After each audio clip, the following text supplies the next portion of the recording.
अपनी जिंदगी को इतना नाजुक भी न बनाओ कि ये फटाफट ही कुछ काम होता जाए।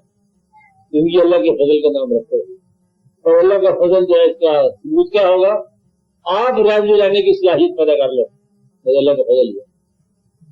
जो आ रहा है मोहर लगी होती है डिवाइन, ये आसमानी चिट्ठी खाने से आया दाखाना, ये हमारी तरफ से आया तो कबूल, ये भी हमारी तरफ से आया कबूल, रंज आया कबूल, खुशी आई कबूल, तन्हाई आई कबूल, दोस्त आया कबूल, और कुछ भी आ जाए कबूल, जो आया कबूल। जब उधर से आने वाली चीज कबूल करोगे तो आप ये समझो आप कामयाब हो, और ये सलाहियत बड़ी देर के बाद आती है। इसे कहते हैं आपने आप पर काबू पाना, यानी कि अपनी ख्वाहिश को उसकी ख्वाहिश के ताबे करना। इसलिए औलाद ही कोई नहीं होती, मैं पहले बताया हूं आपको। जब आप वजूद में होते हो तो औलादें होती हैं, दिमाग में होते हो औलादें होती हैं, जब आप रूह तक जाते हो औलाद ही कोई नहीं होती। रूह मुफरद है, न रूह का कोई बाप है न कोई बेटा है, न ये किसी की औलाद है। हर आदमी जो है फर्दन जवाब दे है। अगर माँ बाप जवाब दे होते औलाद के लिए तो फिर आपके पास जिम्मेदारी थी। जब आप क़यामत विरोध जा सकती है, जब आप क़यामत को नींद समझ लो थोड़ी देर के लिए, कि जब आप नींद के हिसार में होते हैं तो फर्दन ही होते हैं ना।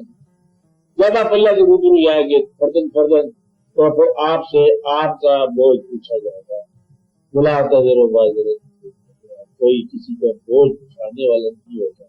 लिहाजा औलाद की जिम्मेदारी माँ बाप पर फिर उस वक्त तक है जब तक औलाद बालग है, तो उसकी कोई गुंजाइश नहीं है। हर बंदा जो है नेक हो सकता है, हर बंदा गुमराह हो सकता है। आपके दिन ये काम था कि हमने उस वक्त आपके बच्चों की खिदमत की जब आपके पास शऊर नहीं था। अब शऊर तुम्हारा बड़ा हो गया, अब तुम आजाद हो।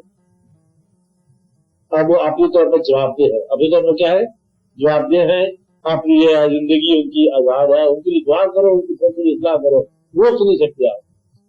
ये वजह है कि अच्छों के बाद बुरे बेटे पैदा होते हैं और बुरे घरों में अच्छे घर आदमी पैदा हो जाते हैं।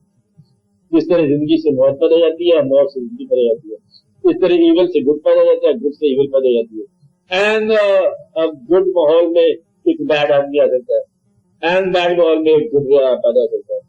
अचानक महफिल लगी हुई थी, बड़ी बेबाक सी गाने लतीफे हो रहे थे, एक आदमी ने एंड टाइम पर जानकारी देखा जाएगा, तब शर्म का मौका आ गया तो हमने नमाज मेले के अंदर पहाड़ के अंदर मेला लग रहा था और अज़ान के वक्त आया, सबने एक आदमी, दो आदमी, तीसरे आदमी, चौथे को पकड़ ली। ऐसा होता। इसलिए ये फैसला करना बड़ा मुश्किल है कि कौन किसके लिए जवाबदेह है। कोई किसी के लिए जवाब नहीं। आपने अपना बोझ आपने अभी जवाब दी।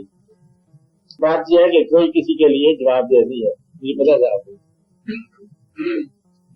इसलिए आप लोग दुआ किया करो और अपनी परेशानी के लिए, परेशानी को कायम रखने का आसान तरीका, परेशानी की जिम्मेदारी किसी और पर डाल, कायम रहेगी इंशाल्लाह। परेशानी आपकी है, आप सीधे ही अल्लाह की तरफ रजू करो, चाहे परेशानियां दूर करने वाले इसको दूर कर दो। वरना परेशानी की वजह ढूंढोगे तो फिर वजह कायम रहेगी। कभी ये वजह होगी, कभी वो वजह होगी, कभी हम वजह, कभी तुम वजह, कभी वजह। वजह की बात नहीं है, बात यह है उसका फजल हो जाए। इन वजूहात में भी सुकून है, उनके बावजूद सुकून है। गरीब घराने में मैंने कहा खुशियां होती हैं, हो सकती है, इसलिए ये अल्लाह ताला का खास फजल है कि उसकी मेहरबानी हो। और जरूरी नहीं कि अफ्तारी के वक्त जब बहुत सारा मुरक्कब ग़िज़ाएं हो तो अफ्तारी में ज्यादा लुत्फ आएगा। रोजा रखा होना चाहिए, बस खाली पानी के साथ जाता रोटी जाता और पूरा हो जाता है। इस हफ्ते का रोजा हो न हो तो हर शब्द बदौती पैदा करेगी। बीमार हो जाओ, बल्कि मर जाओ, शर्म से नहीं मरते होते और चीज से मर जाओ।